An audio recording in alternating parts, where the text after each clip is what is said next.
So, you've decided to build Veresa in Genshin Impact? Excellent choice.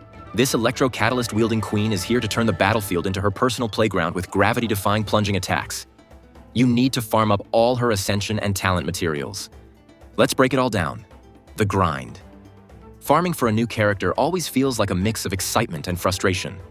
You get hyped thinking about their insane potential, only to realize that you need 168 of a specific flower that only spawns every 48 hours. We've all been there. But trust me, the effort is worth it when Veresa starts raining down electro-devastation on her enemies. Alright, let's start with the basics. Veresa's ascension materials. You're going to need a ton of Vajrata amethyst stones, because of course she's electro. These shiny purple crystals drop from electro-related bosses like Thunder Manifestation, Raiden Shogun's boss form, Child, and the Millennial Pearl Seahorse. Bad news? There's no way to double dip by farming a boss that also drops her other materials. You're going to have to grind these separately. But hey, at least you'll stock up on Electro Boss drops for future characters, right? Next up, Sparkless Statue Cores. These little troublemakers only drop from the Lava Dragon statue in Natlan. If you're thinking, wait, I've never fought that before, that's because it was introduced in version 5.5. So, no pre-farming. You'll have to face off against this molten menace a few times to get what you need. For enemy drops, Veresa needs a whole set of Fang items. Juvenile Fangs, Seasoned Fangs, and Tyrant Fangs. These come from Natlan Saurians, which roam all over the region. Since their drops aren't guaranteed, you might need to go on a serious dino hunting expedition.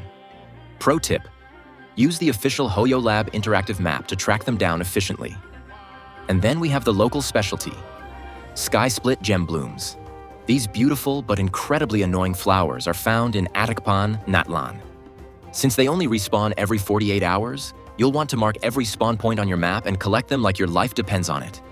If you have friends who also play Genshin, now's the time to kindly ask, or beg, to raid their worlds for extra gem blooms.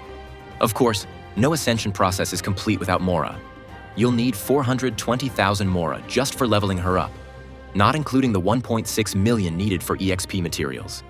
If you're low on cash, spam those Blossom of Wealth ley lines in Natlan while taking out more Saurians for Fangs. Efficiency is key. Now let's talk about talent materials, because maxing Veresa's skills is where things get real.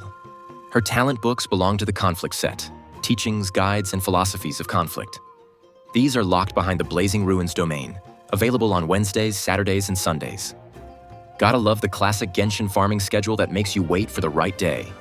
You're also going to need even more Fangs. But here's where things get a little rough. Veresa also requires Eroded Scale Feathers, a weekly boss material dropped by the Lord of Eroded Primal Flame. Weekly boss drops are always a gamble, and if you don't get what you need, you'll have to pray to the RNG gods, or use a dream solvent at the alchemy table to convert another drop. And of course, there's the rarest item, Crown of Insight. You'll need 3 of these bad boys, and they only come from limited time events, reputation rewards, or Paimon's bargains. Last but not least, Mora. A whopping 4,957,500 Mora is required to max out all of Veresa's talents. That's a lot of blossom farming, my friend. But just imagine how powerful she'll be once she's fully leveled up and raining electro-destruction from above. Worth it? Absolutely. So farming for Veresa is a bit of a grind, but totally doable if you plan efficiently. Focus on getting your local specialties early, take advantage of weekly bosses, and don't forget to spam domains on the right days.